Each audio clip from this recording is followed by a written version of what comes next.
마태복음 19장 13절부터 26절 말씀입니다. 오늘 본문의 배경이에입니다.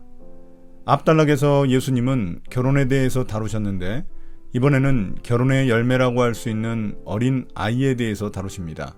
또한 어린 아이와 대조되는 부자 청년의 이야기를 다루면서 재물에 대한 가르침을 주십니다. 19장 13절부터 15절입니다. 어린아이와 하나님 나라. 그때 사람들이 예수께 어린아이들을 데리고 와서 손을 얹어서 기도하여 주시기를 바랐다. 그런데 제자들이 그들을 꾸짖었다. 그러나 예수께서 말씀하셨다. 어린이들이 내게 오는 것을 허락하고 막지 말아라. 하늘나라는 이런 어린이들의 것이다. 그리고 그들에게 손을 얹어주시고 거기에서 떠나셨다.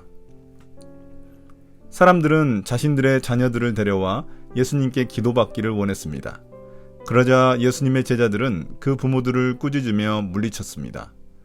그러나 예수님은 어린아이들이 자신에게 오는 것을 막지 말라면서 하나님 나라가 이 어린아이들의 것이라고 말씀하십니다. 당시 사회 통념상 어린아이들은 아직 경제적 활동을 할 수 없는 소외된 약자들입니다. 그렇기에 제자들은 어린아이들을 물리친 것입니다. 그러나 앞서 예수님은 제자들에게 여러 번 어린아이의 중요성에 대해 강조하셨습니다. 어린아이들을 막지 말아야 하는 이유는 하나님 나라가 그들의 것이기 때문입니다. 어린아이의 특징은 낮은 사회적 지위와 전적인 의존성이라고 말할 수 있습니다. 예수님은 이런 어린아이처럼 세상의 작은 자들이 하나님 나라에 들어갈 수 있다고 말씀하시는 것입니다.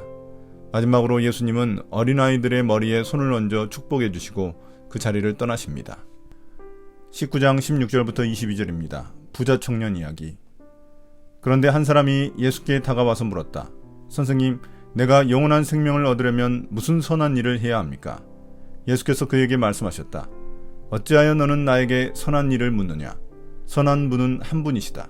내가 생명에 들어가기를 원하면 계명들을 지켜라. 그가 예수께 물었다. 어느 계명들을 지켜야 합니까? 예수께서 대답하셨다. 살인하지 말아라. 간음하지 말아라. 도둑질하지 말아라. 거짓 증언을 하지 말아라. 아버지와 어머니를 공경하여라. 그리고 내 이웃을 내 몸과 같이 사랑하여라. 그 젊은이가 예수께 말하였다. 나는 이 모든 것을 다 지켰습니다. 아직도 무엇이 부족합니까? 예수께서 그에게 말씀하셨다. 내가 완전한 사람이 되려고 하면 가서 내 소유를 팔아서 가난한 사람에게 주어라. 그리하면 내가 하늘에서 보화를 차지하게 될 것이다. 그리고 와서 나를 따라라. 그러나 그 젊은이는 이 말씀을 듣고 근심을 하면서 떠나갔다. 그에게는 재산이 많았기 때문이다. 이제 부자 청년 이야기가 등장합니다. 이 부자 청년은 앞서 나온 어린 아이와는 대조적인 인물입니다. 당시 부자는 하나님의 축복을 받은 자로 여겨졌습니다. 그래서 당연히 하나님 나라에 들어갈 수 있다고 여겨졌습니다. 그런 부자 청년이 예수님을 찾아와 어떤 선한 일을 해야 영생을 얻을 수 있는지 묻습니다. 영생은 하나님 나라와 바꿔 쓸 수 있는 개념입니다. 이에 대해 예수님은 선한 분은 하나님 한 분뿐이기에 하나님만 선한 일을 아신다고 말씀하십니다. 그래서 예수님은 하나님의 선한 일인 하나님의 계명들을 지키라고 말씀하십니다. 예수님은 10계명 중 5개 계명과 더불어 이웃을 내 몸과 같이 사랑하라고 말씀하십니다. 그런데 왜 10계명 중 하나님에 관련된 나머지 계명들은 언급하시지 않으셨을까요? 아마도 예수님은 이 몇 가지 계명들로 하나님에 대한 계명들이 증명될 수 있다고 보신 것 같습니다. 그러자 그 부자 청년은 자신있게 자신이 이러한 계명들을 모두 잘 지키고 있다고 말하며 영생을 얻기 위해 무엇이 더 부족한지 묻습니다. 이는 부자 청년이 얼마나 율법에 철저한 사람이었는지 말해줍니다. 그러나 그는 문자적 의미에서만 율법을 잘 지키고 있었지 예수님이 제자들에게 요구하시는 바리새인보다 더 나은 의에는 여전히 부족한 것입니다.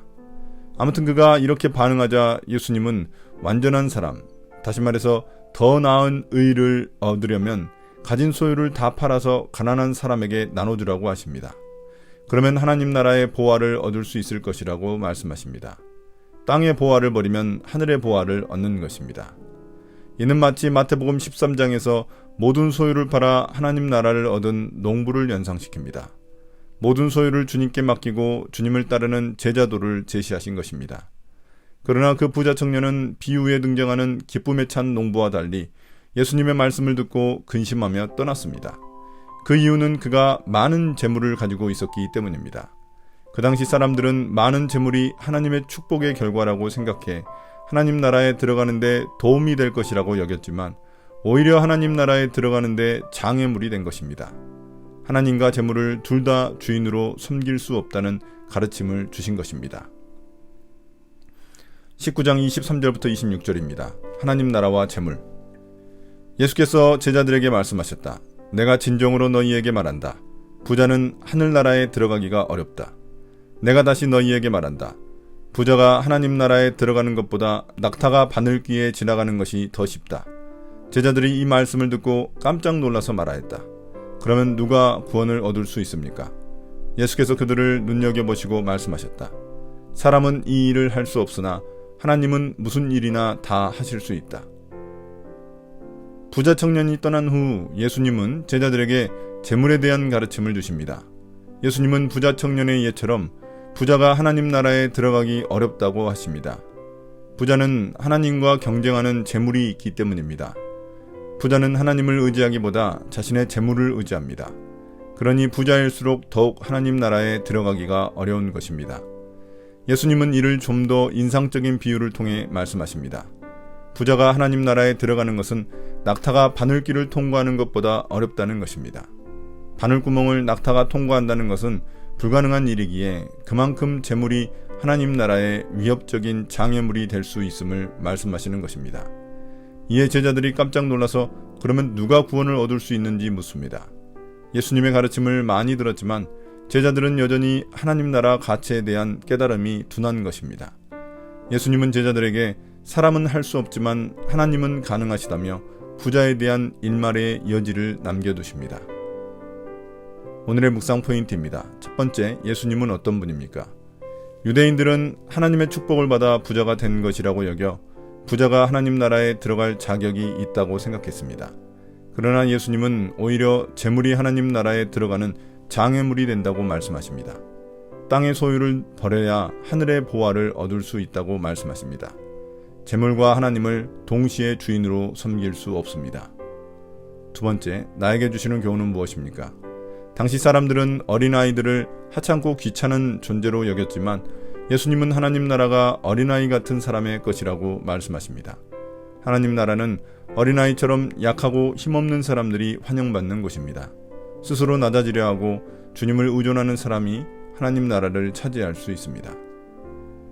오늘의 기도입니다. 주님, 세상 가치관대로 살아가지 않게 도와주십시오. 이 땅에서 작은 자일수록 하나님 나라의 큰 자임을 기억하게 도와주십시오. 예수님 이름으로 기도드립니다. 아멘.